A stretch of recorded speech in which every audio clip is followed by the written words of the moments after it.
এই পৃথিবীতে ভালোবাসা অসম্ভব সুন্দর একটি বাক্য। কিছু নারীকে স্রষ্টা যেন আদরে যত্নে ভালোবাসার এক অদ্ভুত শক্তি দিয়ে পাঠিয়েছে। আজ আমি এমনই এক রোমান্টিক গল্প আপনাদের শোনাতে যাচ্ছি, যা শোনার পর এর রেশ বহুদিন থেকে যাবে। গল্পের শুরুটা হয় জননী নামের এক মেয়েকে দিয়ে। বাসার সবাই অসহায় হয়ে কান্না করছে। তাদের হঠাৎ এই অবস্থা কেন, সেই কারণ জানতে গল্প চলে আসে ফ্ল্যাশব্যাকে। গল্পটা রাম ও জননীর। রাম হচ্ছে বড়লোক ঘরের আদরের একমাত্র ছেলে। অন্যদিকে জননী হচ্ছে মধ্যবিত্ত পরিবারের এক মেয়ে, পড়াশোনায় খুব ভালো মেধাতার। জননীর মায়ের স্বপ্ন হলো মাধ্যমিক শেষ হলে জননীকে ইউএস নিয়ে উচ্চ শিক্ষায় শিক্ষিত করবে। এদিকে রাম বরাবরের মতো রেডি হয়ে স্কুলে যাওয়ার জন্য বের হয়। তার মা বলে, আকাশে মেঘ করেছে, আজ বৃষ্টি আসতে পারে, অন্তত রেইনকোটটা নিয়ে যাও। রাম বলে, মা আমি রেইনকোট পরবো? অন্তত আমার ইমেজের কথাটা একটাবার ভাবো। এই বলে সে বের হয়ে পড়ে। ওদিকে জননীও স্কুলে যাওয়ার জন্য রেডি হয়ে বের হয়ে পড়ে। কিন্তু বেচারা রাম মায়ের কথা না শোনাতে বৃষ্টিতে পুরো ভিজে যায়। তখন হঠাৎ করেই রামের চোখ পড়ে যায় জননীর উপর। তার সাইকেলের চেইন পড়ে গেছে, কিন্তু চেইন তুলতে পারছে না। তখন রাম সেখানে গিয়ে সাইকেলের চেইন তুলে দেয় আর তাকে বলে, তোমার নাম কি, কোন স্কুলে পড়ো? কিন্তু জননী কোনো উত্তর না দিয়ে চুপ হয়ে তাকিয়ে থাকে। এরপর তাকে থ্যাংক ইউ বলে সেখান থেকে কেটে পড়ে। এরপর রাম স্কুলে গিয়ে বন্ধুদের জিজ্ঞাসা করে, মেয়েদের মেরুন কালারের ড্রেস কোন স্কুলের? তখন বন্ধুরা ঠিকঠাক উত্তর না দিতে পারলেও পাশে থাকা অন্য একটা মেয়ে উত্তর দেয় বিদ্যানিকেতন স্কুলের। স্কুল শেষে রাম তার 3 বন্ধু নিয়ে চলে যায় বিদ্যানিকেতন স্কুলের সামনে। স্কুল ছুটি হওয়ার পর চুপচাপ লুকিয়ে লুকিয়ে দেখতে থাকে জননীকে। জননী খেয়াল না করলেও তার ছোট বোন খেয়াল করে। সে বাক প্রতিবন্ধী, কথা বলতে পারে না। সে জননীর হাত টান দিয়ে দেখায় রাম তাদের ফলো করছে। এরপর রাম বন্ধুকে নিয়ে তাদের পিছু করতে করতে একটা কোচিং এর সামনে চলে আসে, যেই কোচিং এ জননী পড়ে। তার বন্ধু কুমার বলে, রাম তুই যা করতে যাচ্ছিস তা কিন্তু করিস না। কিন্তু কে শোনে কার কথা। পরের দিন রাম ও তার স্কুল বন্ধু কুমারকে নিয়ে সেই কোচিং এ ভর্তি হয়ে যায়। কুমার বিরক্ত থাকলেও রাম মহা খুশি ছিল। সে এখন প্রতিদিন জননীকে দেখতে পাবে। কিছুক্ষণের মধ্যে জননী কোচিং এ চলে আসে। জননী রামকে দেখে তো পুরাই অবাক। ক্লাসের ফাঁকে ফাঁকেই তারা একে অপরকে দেখতে থাকে। কোচিং শেষে বাইরে গাছের নিচে দাঁড়িয়ে থাকে জননীকে এক নজর দেখার জন্য। পরের দিন আবার কোচিং এ এসে রাম ক্লাসে মনোযোগ না দিয়ে জননীকে শুধু দেখতে থাকে। তখন স্যার ডাক দেয়। রাম উঠে দাঁড়ালে স্যার বলে, তোমাকে নয়, তোমার পাশের জন।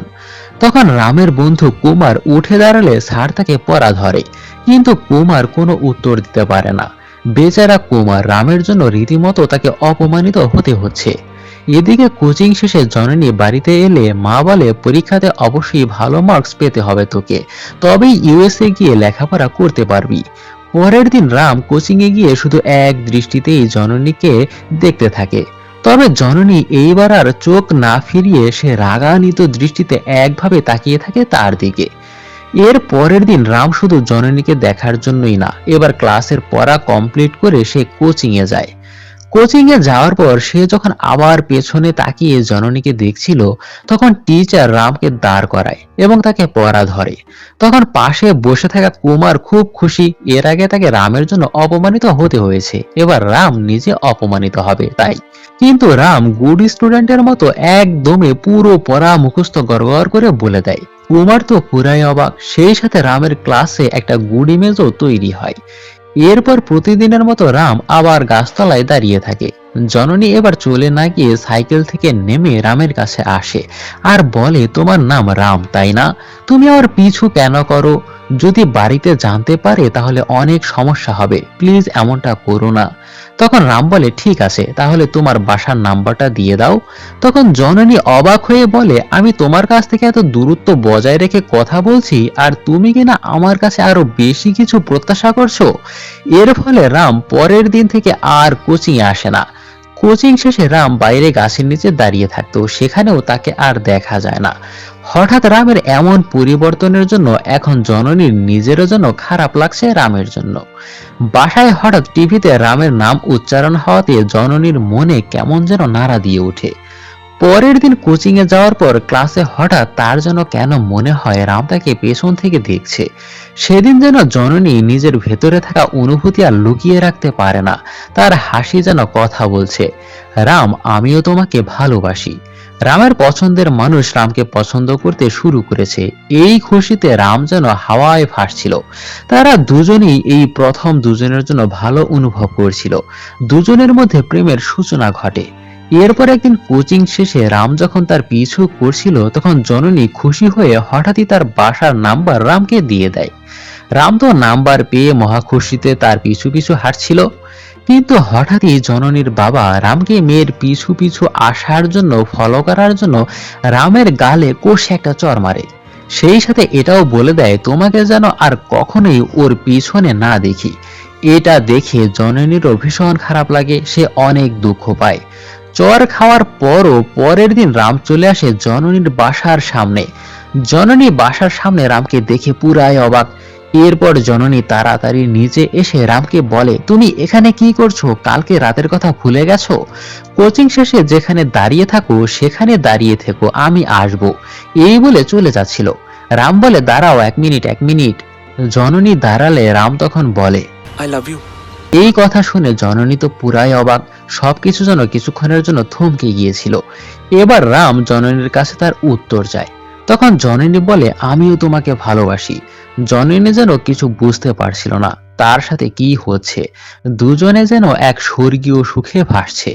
এরপর কোচিং এ যাওয়ার পর জননী রামকে স্পষ্ট বলে দেয় আমি জানি না আমার সাথে কি ঘটছে, সবকিছু আমার কাছে স্বপ্নের মতো মনে হচ্ছে। আর কখনোই তুমি আমার বাড়ির কাছে যেও না। আমার বাবা একদম স্ট্রেট ফরওয়ার্ড মানুষ, আর আমার মা তো 5 বছর ধরে অপেক্ষা করছে ইউএস ভিসা পাওয়ার জন্য। ভিসা পেয়ে গেলেই আমি আমেরিকা চলে যাব। তখন তো তুমি আমায় বলবে আমি তোমায় ধোঁকা দিয়েছি, চিট করেছি। তখন রাম বলে আমি অপেক্ষা করব, তুমি তো একদিন ফিরে আসবে তাই না? জননী বলে আচ্ছা ঠিক আছে। সে আরো বলে বাইক আমার ভীষণ পছন্দ, আমাকে 1 রাউন্ড ঘুরিয়ে নিয়ে আসবে? রাম তো খুব খুশি, মেঘ না চাইতেই বৃষ্টি। এরপর রাম জননীকে বাইকে নিয়ে ঘুরায়। তারা দুজনেই যেন খুব হ্যাপি ছিল। এরপর রাত হলে রাম জননীকে ফোন করে। জননী খুব চুপি ইশারায় ফোন রিসিভ করলে রাম প্রথম বাক্যতেই আই লাভ ইউ বলে। জননীও প্রতি উত্তরে আই লাভ ইউ বলে। তাদের প্রেমের কথোপকথন ছোট বোনের কাছ থেকে লুকানোর কোনো সুযোগ নেই, সে সব জানে। ছোট বোন তাদের প্রেমের সম্পর্কে সব সময় সাপোর্ট করবে। রাম জননীকে ছাদে আসতে বলে। জননী তো ভীষণ টেনশনে পড়ে যায়। এরপর লুকিয়ে লুকিয়ে ছাদে আসে, আর ছোট বোন গার্ড দেওয়ার জন্য পুরো রেডি হয়ে আছে। ছাদে এসে রাম জননীর সাথে দেখা করে। জননী ভয়ে ভয়ে রামকে বলে এত রাতে তুমি এখানে কেন, যদি কেউ দেখে ফেলে? চলে যাও রাম।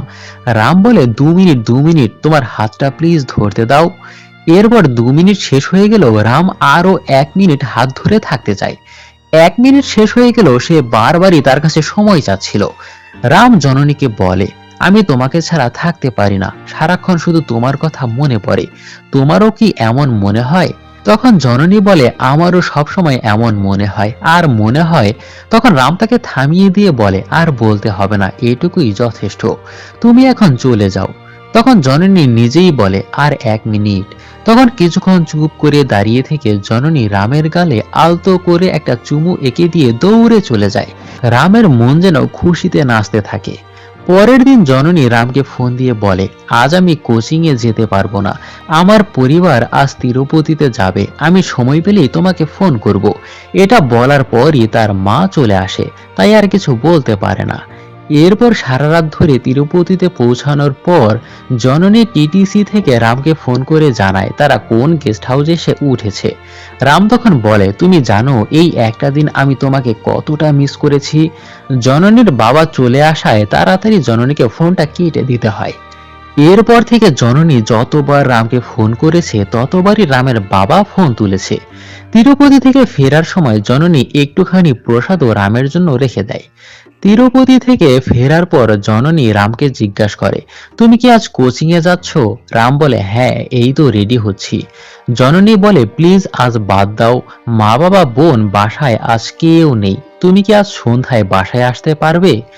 এরপর রাম সন্ধ্যা হতে না হতেই চলে আসে জননীর বাসায়। রাম আসতে না আসতেই জননী দৌড়ে এসে রামকে জড়িয়ে ধরে আর অভিমান করে বলতে থাকে, জানো তোমাকে আমি কতবার ফোন করেছি আর প্রতিবারই ফোন তুলেছে তোমার বাবা। তখন রাম বলে, আমি তোমাকে দেখার জন্য তিরুপতি গিয়েছিলাম, কিন্তু গিয়ে জানতে পারি তোমরা অলরেডি গেস্ট হাউস ছেড়ে চলে এসেছো। তুমি তো ভালো করেই জানো তোমাকে না দেখে আমি থাকতে পারি না, এই দু চোখ না দেখতে পারলে আমার ভালো লাগে না। এটা শোনার পর জননী যেন আরো অনেক বেশি ভালোবেসে ফেলে রামকে। এরপর বাহিরে বৃষ্টি শুরু হয় আর তারা দুজন সারা রাত ধরে একসাথে সময় কাটায়। তারা দুজন একে অপরকে অনেক বেশি ভালোবাসে। তাদের কিছু রোমান্টিক মুহূর্ত এখানে দেখানো হয়। এরপর গল্প শিফট হয়ে বর্তমানে চলে আসে। অতীতের সুন্দর সময়ের কথা মনে করে জননী খুব কান্না করছে।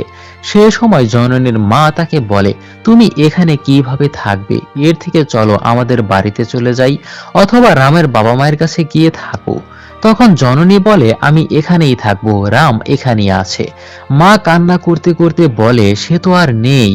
এরপর জননী রামের রুমের দেওয়ালে ফ্লোরে ছড়িয়ে ছিটিয়ে থাকা রক্ত দেখে বেহুশ হয়ে যায়। কাজের মাসে এসে জননীকে বিছানায় শুয়ে দেয়। এরপর আবারও আগের দৃশ্য দেখানো হয়। রাম ও জননী এখন বড় হয়েছে। রাম আর আগের মতো নেই, সে অনেক অ্যারোগেন্ট হয়ে গেছে। যেই রাম প্রতিনিয়ত জননীকে দেখার জন্য রাস্তায় দাঁড়িয়ে থাকতো, সেই রাম জননীকে বলে, এখানে কেন ডেকেছো, রাস্তায় সবাই কেমন ঘুরে ঘুরে দেখছে। তখন জননী বলে, তোমাকে আগেই বলেছিলাম ভিসা হলে আমাদের ইউএস চলে যেতে হবে, আমাদের ভিসা চলে এসেছে, আমাকে ইউএস চলে যেতে হবে রাম। তখন রাম খুব নরমালি বলে, তোমায় না করেছে কে, যাও চলে যাও। জননী কাঁদতে কাঁদতে বলে, এভাবে বলছো কেন। রাম বলে, আমি কি আটকে রেখেছি নাকি, যাও। এরপর জননী কাঁদতে কাঁদতে বাসায় এসে তার ভিসা পাসপোর্ট সকল কাগজপত্র পুড়িয়ে ফেলে। তখন জননীর মা তার মেয়ের এই কাজ দেখে একেবারে ভেঙে পড়ে। জননী তখন মাকে জানায়, আমি রামকে অনেক ভালোবাসি মা, আমি যদি এই কথা আগে জানাতাম তখন তোমরা আমাকে ঠিকই ইমোশনাল ব্ল্যাকমেল করে নিয়ে যেতে। তোমরা যাও, আমি এখানেই থাকতে চাই। জননীর মায়ের এত বছরের স্বপ্ন, এত পরিশ্রম এক মুহূর্তের মধ্যেই সে ভেঙে ফেলল। কষ্টে ক্ষোভে জননীকে সে একটা কষে চড় মারে। এরপর জননী রামের কাছে এসে বলে, আমি তোমার জন্য সবকিছু ফেলে রেখে এসেছি, তুমি আমায় এখনই বিয়ে করে নাও। তখন রাম বলে, আমাকে কোনো কিছুতেই আমার বাবা কখনো বাধা দেয়নি, আমাকে একটা দিন সময় দাও, আমি বাবার সাথে কথা বলি। এরপর রাম তার বাবার কাছে গিয়ে সবকিছু খুলে বলে। বাবা জানায়, তুমি চাইলে বিয়ে করতেই পারো, তবে মেয়েটির পরিবার যদি মেনে নেয় আমি তোমাদের বিয়েতেও থাকবো, আর যদি মেনে না নেয় তবেও তোমরা বিয়ে করতে পারো, তবে সেই বিয়েতে আমি থাকবো না। সেক্ষেত্রে আমি তোমাকে আলাদা একটা ফ্ল্যাট করে দেব, সেখানে তোমরা আলাদা থাকবে। ওদিকে জননী তার বাবার সাথে কয়েকদিন পর এসব বিষয় নিয়ে কথা বলে।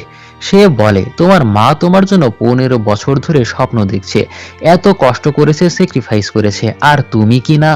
তখন জননী বাবার পায়ে পড়ে কান্না করতে করতে বলে, তোমরা যেমনটা চাইবে তেমনটাই হবে বাবা। ঠিক সেই সময়ই জননীর ছোট বোন, যে কিনা কথা বলতে পারে না, সে কষ্ট সইতে না পেরে অস্পষ্ট সুরে বলতে থাকে, রাম অনেক ভালো ছেলে, আর ইউএস আমারও পছন্দ নয়, আমিও এখানেই থাকতে চাই। তার মুখে এই প্রথম কথা শুনতে পেয়ে আত্মহারা হয়ে যায়, মেয়েকে জড়িয়ে ধরে আর সিদ্ধান্ত নেয় তারা ইউএস যাবে না।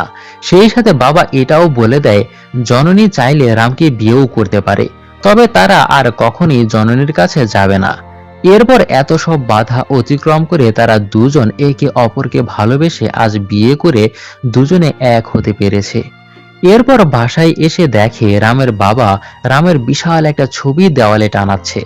দুটি প্রজন্ম তাদের ভালোবাসাকে সেলিব্রেট করছে। এত কিছুর পরও জননীর মন ভালো নেই তার মা বাবার জন্য। এরপর রাম জননীর মা বাবার কাছে যায়, কিন্তু তারা রামকে চলে যেতে বলে। রাম তখন বলে, স্যার, আজ পর্যন্ত আমি কখনোই কারো পা ধরিনি, কারণ আমার বাবা বলতো সব মানুষই এক, কিন্তু আজ আমি আপনার পায়ে ধরছি। জননী এখান থেকে চলে যাওয়ার পর ঠিক মতো হাসছে না, কথা বলছে না, একদম মনমরা হয়ে আছে। প্লিজ স্যার, ফিরিয়ে দেবেন না, চলুন যাই। তখন জননীর মায়ের রামকে বিশ্বাসযোগ্য মনে হয়। এরপর তারা রামের সাথে তাদের বাসায় আসে। জননী এটা দেখে অসম্ভব খুশি হয়। তারাও দেখতে পায় তাদের মেয়ে এখানে অনেক ভালো আছে। এরপর তারা একসাথে অনেক সময় কাটায়। এরপর জননী অনেক খুশি হয়ে রামকে এসে জড়িয়ে ধরে ধন্যবাদ জানায় এই সব কিছুর জন্য। আজ রাম ও জননীর ফার্স্ট নাইট, তারা আজ অনেক খুশি।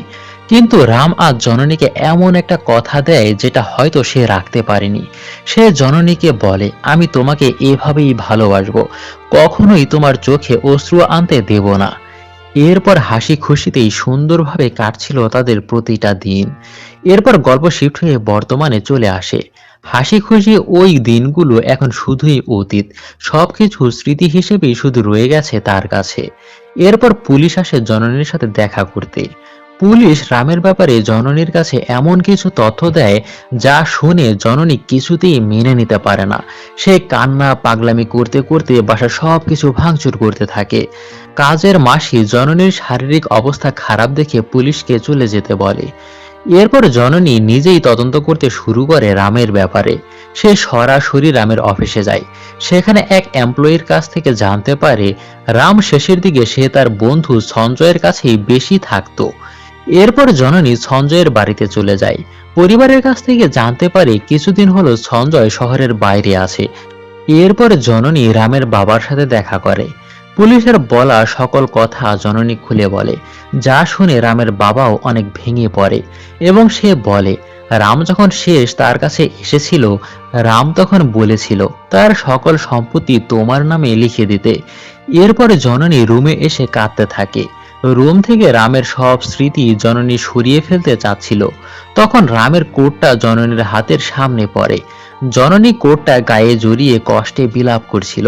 কিন্তু হঠাৎই চোখ পড়ে কোটের পকেটে থাকা রামের লেখা চিঠির উপর।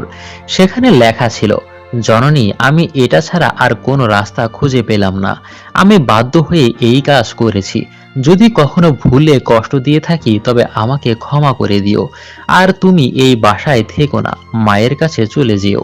আর সঞ্জয় আমার বন্ধু, ওর কোনো দোষ নেই। আর চিঠিটা পড়ে আমাকে একটা চুমু দিয়ে দিও। চিঠিটা পড়ে জননী প্রচুর কান্না করতে থাকে। সে কখনোই ভাবেনি তার জীবনে এরকম একটা দিন আসবে। এরপর জননী রামের বাবাকে ফোন করে জিজ্ঞাসা করে, রাম যখন শেষবার এসেছিল তখন কি তার সাথে সঞ্জয় ছিল? রামের বাবা উত্তর দেয়, হ্যাঁ ছিল। এরপর জননী সঞ্জয়ের বাড়িতে গিয়ে তার বাবা মায়ের পায়ে ধরে কান্নাকাটি করতে থাকে সঞ্জয়ের সাথে একটিবার যোগাযোগ করিয়ে দেওয়ার জন্য। এরপর সঞ্জয়ের সাথে দেখা করে জননী রামের চিঠি সঞ্জয়কে দিয়ে বলে, কি এমন হয়েছিল সঞ্জয়, যার জন্য তোমাকে পালাতে হলো?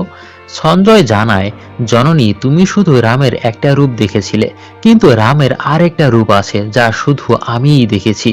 যেদিন ছোটবেলার বন্ধু কুমার নিউজিল্যান্ডের ভিসা পেয়ে রামকে ছেড়ে চলে যাচ্ছিল, ঠিক সেই দিনই রামের ভালোবাসার মানুষ জননীও রামকে ছেড়ে ইউএস চলে যাওয়ার কথা জানায়।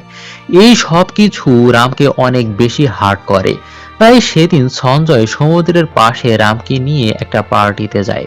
সেখানে রাম অনেক মদ্যপান করে। সমুদ্রের মাঝে রাম কল্পনা করে জননী দু হাত বাড়িয়ে রামকে ডাকছে। তখন রাম কিছু না জেনে না বুঝে ঝাঁপ দেয় সমুদ্রে। সঞ্জয় সেদিন ভেবেছিল অতিরিক্ত মদ্যপান করাতে রাম হয়তো এমনটা করেছে। এরপর হুট করে একদিন রাম ও জননীর বিয়ে হয়ে যায়। এরপর সঞ্জয় রামকে আর কখনোই আগের মতো দেখেনি। সব সময় রামের মেজাজ খারাপ হয়ে থাকতো। তাই সঞ্জয়ও রামের সাথে বেশি বেশি সময় কাটাতো। একদিন রাম খুব চিন্তিত হয়ে অফিস থেকে বাসায় ফিরে। আর বাসার টমি বারবারই রামের কাছে যাওয়াতে রাম টমিকে জোরে একটা লাথি মারে। সঞ্জয় বলে, অফিসের রাগ তুমি টমির উপর খাটাচ্ছ কেন? রাম আজ খুব টেনশনে আছে, কারণ অফিসের বিজনেসে 3 কোটি টাকা লস হয়েছে।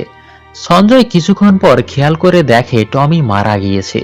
তাই সে বলে, রাম, টমি মারা গিয়েছে। কিন্তু রাম কোনো ধরনের রিয়াক্ট করে না। সঞ্জয় যখন বলে, এখন তুই জননীকে কি বলবি? তুই তো জননীকে পছন্দের টমিকে গিফট করেছিলি।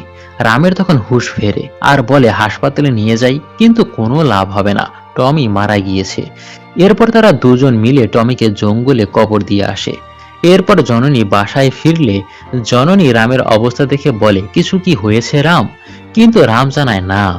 এর কিছুক্ষণ পর রাম জননীকে বলে, আচ্ছা টমি কোথায়? এই কথা শুনে সঞ্জয় অবাক হয়ে যায়। জননী বাসার সব জায়গায় টমিকে খুঁজে না পেয়ে কান্না করতে থাকে আর রামকে বলে, তুমি আমার টমিকে এনে দাও।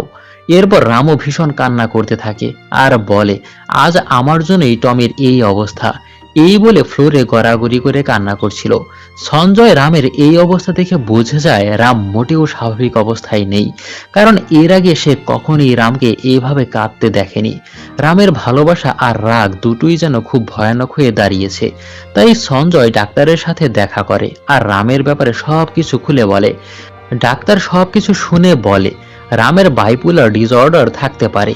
এই রোগের মানুষ একসাথে দুটি রোল প্লে করে। যখন খুশি থাকবে তখন খুবই খুশি, আর যখন রাগী থাকবে তখন খুবই রাগী।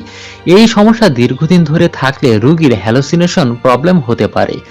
সঞ্জয় এসব শুনে ঘাবড়ে যায়। ডাক্তার রামকে নিয়ে চেম্বারে দেখা করতে বলে। এরপর সঞ্জয় বিয়ারের কথা বলে রামকে বাসায় ডেকে নিয়ে আসে। তখন সঞ্জয়কে চিন্তিত দেখে রাম জিজ্ঞাসা করে, তোর কি হয়েছে? সঞ্জয় ভয়ে ভয়ে বলে দেয়, কিছুদিন ধরে সে খুব অদ্ভুত আচরণ করছে, আর এটা হচ্ছে বাইপোল ডিসঅর্ডারের কারণে। তোকে ডাক্তারের কাছে যেতে হবে।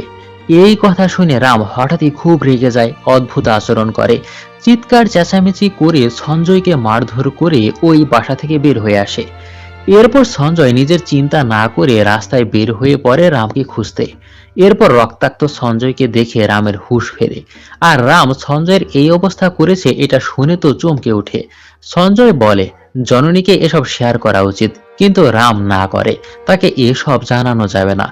এসব জেনে গেলে জননী তো তাহলে আর আগের মতো তাকে ভালোবাসবে না, সে তাকে পাগলের চোখে দেখবে।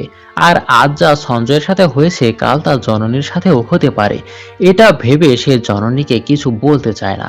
সঞ্জয় বলে, কিছুই হবে না, চল ডাক্তারের কাছে যাই। এরপর রাম জননীর কাছ থেকে দূরে থাকতে মন্দিরে গিয়ে কালো পোশাক ধারণ করে এবং কিছু মালা পরে। এরপর ডাক্তারের সাথে দেখা করে। কিছু টেস্টের পর ডাক্তার ভয়ানক রিপোর্ট দেয়। সে বলে তার অবস্থা খুবই খারাপ। বাইপোল ডিসঅর্ডারের কারণে একজন মানুষ হয় খুব খুশি হয়, হয় খুব রাগী, অথবা খুব দুঃখী রোল প্লে করে। কিন্তু রামের মধ্যে তিনটি লক্ষণই আছে যা এর আগে ডাক্তার কখনোই দেখেনি। এই মুহূর্তে রামকে হাসপাতালে অ্যাডমিট করা জরুরি, তার ট্রিটমেন্ট করা দরকার। সঞ্জয় রামকে হাসপাতালে অ্যাডমিট হতে বলে, কিন্তু রাম কিছুতেই রাজি হয় না। রাম জানায়, আমার সামান্য জ্বর হলে জননী সহ্য করতে পারে না, রাতের পর রাত জেগে কান্নাকাটি করে আমার জন্য, ঠিকমতো খাওয়া দাওয়া করে না, সারাক্ষণ চিন্তা করে। আর হাসপাতালে ভর্তি হলে জননী ঠিক থাকতে পারবে না। কি বলবো আমি তাকে? সে এখন একা একা জননীর সাথে থাকতে ভয় পাচ্ছিল।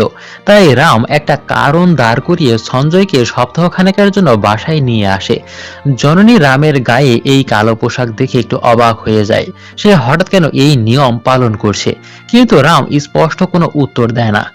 এরপর রাতে জননী রামকে শোয়ার ঘরে যাওয়ার জন্য ডাকলে রাম বলে, এই মালা থাকা অবস্থায় তারা একসাথে থাকতে পারবে না। জননী অন্তত ঘুমানোর আগে রামকে একটা চুমু দিতে গেলেও রাম সেটাও করতে দেয় না। এতে করে জননী ভীষণ কষ্ট পায়। এভাবেই জননীর অগোচরে রাম নিজের ট্রিটমেন্ট করছিল, কিন্তু রাম হাসপাতালে অ্যাডমিট হয় না। এই রোগের ভয়াবহ পরিণতি জানার পরও রাম হাসপাতালে অ্যাডমিট হতে রাজি হয় না। তাই রামের ট্রিটমেন্টও ঠিকঠাক কাজ করছিল না। এরপর ডাক্তার সঞ্জয়কে জানিয়ে দেয়, রাম যখনই খুব বেশি ভায়োলেন্ট হয়ে যাবে তখনই একটা ইনজেকশন দিয়ে ঠান্ডা করতে হবে। রাম জননীর খুব কাছে থাকার পরও তাদের মধ্যে এই দূরত্ব জননী সহ্য করতে পারছে না, তাকে খুব পেইন দিচ্ছিল। জননী ইমোশনাল হয়ে বলে, তুমি কি কোনো নতুন অ্যাফেয়ারে জড়িয়েছো? আমাকে বলতে পারো রাম। সে বলে, না, এমন কিছুই না। জননী কাঁদতে কাঁদতে বলে, 10 বছর ধরে আমি তোমাকে চিনি, কিন্তু তোমাকে এরকম হতে আমি কখনোই দেখিনি। তুমি আমাকে বলতে পারো রাম। তুমি আমার সাথে কথা বলো না, একবার আমার দিকে পর্যন্ত ভালোভাবে তাকাও না। কি হয়েছে রাম, আমাকে বলো। রাম নিরুপায় হয়ে বসে থাকে, উত্তর দেওয়ার মতো ভাষা তার কাছে নেই। এই সব কিছুর জন্য রামের চিন্তা হতে থাকে, জননী কোনোভাবে বুঝতে পেরে যাচ্ছে না তো। এরপর জননী রামের অনিচ্ছা থাকা সত্ত্বেও রামকে নিয়ে তার মন ভালো করতে নাইট ক্লাবে যায়। সেখানে কিছু বখাটে ছেলে জননীর সাথে খারাপ আচরণ করলে রাম এক চড় মেরে জননীকে বাইরে নিয়ে আসে। এরপর একটা কাজের কথা বলে জননীকে একটা ট্যাক্সিতে উঠিয়ে দিয়ে বাসায় পাঠিয়ে দেয়, কারণ তার আজ এক ডাক্তারের সাথে অ্যাপয়েন্টমেন্ট রয়েছে। কিন্তু তখন ওই বখাটে ছেলেগুলো এসে রামকে মারধর শুরু করে। রাম তখন হঠাৎই অনেক বেশি ভায়োলেন্ট হয়ে যায়। রাম গুন্ডাদের বেধুর মার মারতে থাকে। রামের এই ভয়াবহ রূপ দেখে সঞ্জয় ভীষণ ভয় পেয়ে যায়। সবাইকে মেরে আধমরা করে ফেলার পর সঞ্জয় রামকে ঠান্ডা করতে তার শরীরে ইনজেকশন পুশ করে দেয়। এর পরপরই সে বেহুশ হয়ে যায়। সঞ্জয় রামকে বাসায় নিয়ে আসলে জননী তার এই রক্তাক্ত অবস্থায় দেখতে পেয়ে জননী নিজেই জ্ঞান হারিয়ে ফেলে। এরপর জ্ঞান ফিরে পেলে খুব কান্নাকাটি করতে থাকে, রামের সেবা যত্ন করতে থাকে। রামের সামান্য কাটাছেঁড়া দেখেই জননীর এই অবস্থা। না জানি আসল রোগের কথা শুনলে জননী তো বাঁচতেই পারবে না। সঞ্জয় খুব ভালো করেই বুঝে গেছে রাম জননীকে এই রোগের ব্যাপারে কিছুই বলবে না। এরপর রাম ঔষধ খাওয়ার সময় হঠাৎই তার হ্যালোসিনেশন হয়। সঞ্জয় সেটা বুঝতে পারে, কিন্তু রাম বলে না, কিছুই হয়নি। সঞ্জয় খুব ভালো করে বুঝতে পেরে রামকে জোর করেই ডাক্তারের কাছে নিয়ে আসে এবং তাকে শক ট্রিটমেন্ট দেওয়া হয়। সেখান থেকে ট্রিটমেন্ট শেষে যখন বাসায় ফিরে তখন বাজে রাত 11টা। জননী বলে, এত দেরি কেন, কই গিয়েছিলে? জননীর এই প্রশ্নের উত্তরে রাম বলে, অফিসে কাজ ছিল। জননী রেগে গিয়ে একটা চড় মেরে বলে, শেষমেশ তুমি আমার সাথে মিথ্যা বলা শুরু করেছো। আসলে জননী আগেই অফিসে ফোন করে জেনেছে রাম সন্ধ্যার সময় অফিস থেকে বের হয়ে গেছে। জননী খুব রাগারাগি করে। সঞ্জয় তাকে শান্ত হতে বললে জননী বলে, এটা আমাদের পার্সোনাল ম্যাটার, তুমি তোমার সীমানা ভুলে যেও না সঞ্জয়। এই কথা শুনে রামের ভীষণ রাগ উঠে যায়। জননী তার উপর এমন রাগান্বিত চোখ দেখে জননী ভেঙে পড়ে। সে কান্না করতে করতে জননীকে জড়িয়ে ধরে, তাকে চুমু খায় আর বলে, রাম কি হয়েছে বলো প্লিজ, আমি তোমার পাশে থাকতে চাই। এরপর সবাই চলে গেলেও রাম ঠিক ওই জায়গাতেই পাথরের মতো দাঁড়িয়ে থাকে, এক পাও সে নড়ে না। জননী যখন ঘুমিয়ে যায় রাম হঠাৎই ছুরি নিয়ে জননীকে মারতে নেয়। ঠিক তখনই সঞ্জয় এসে তাকে সরিয়ে নেয়। বাইপোলার ডিসঅর্ডারের কারণে রাম নিজেকে আর নিয়ন্ত্রণ করতে পারছে না। যে মানুষটিকে সে এত ভালোবাসে আজ তাকেই সে খুন করতে যাচ্ছিল। রাম বলে, এখানে থাকা আমার উচিত নয়, মরে যাওয়াই আমার উচিত। আচ্ছা সঞ্জয়, আমি কি পাগল হয়ে গেছি? ও হ্যাঁ, আমি তো পাগলই। এরকম আবল তাবল বলতে থাকে সে। রাম পরের দিন অফিসে এসে বাবাকে বলে, বাবা, আমার নামে যত সম্পত্তি আছে তা জননীর নামে লিখে দাও। বাবা বলে, আমি এটা করব না, তবে আমার মেয়ের কথা আমার মাথায় আছে। রাম বুঝতে পারে ছেলের বউকে বউ হিসেবে নয়, মেয়ের মতোই দেখে বাবা। এরপর রাম বলে, বাবা, আমাদের শেয়ারের অর্ধেক তো মায়ের নামে, তুমিই তো করেছিলে। রামও চায় তার ভাগের যে অংশটা তার জননীর নামেই থাকুক। সেখান থেকে ফিরে এসে রাম সঞ্জয়কে আজ বাড়িতে ফিরে যেতে বলে। আজকে সে নিজেকে ম্যানেজ করতে পারবে। সঞ্জয় বলে, আমি চলে গেলেই তুই সুইসাইড। এটা উচ্চারণ করার সাথে সাথে রাম সঞ্জয়কে মেরে অজ্ঞান করে ফেলে। এরপর রাম কাঁদতে কাঁদতে বলে, সরি রে বন্ধু, তুই আমার জন্য অনেক করেছিস, কিন্তু এখন তো আমাকে চলে যেতে হবে। গল্প চলে আসে বর্তমানে। সঞ্জয় কাঁদতে কাঁদতে বলে, রামের সাথে এটাই আমার শেষ কথা হয়েছিল। এরপর দেখানো হয় সেদিন রাতে রাম সরাসরি বাসায় এসে ঘুমন্ত জননীর কাছে বসে অনেক কান্না করতে থাকে, তাকে তাকিয়ে দেখতে থাকে।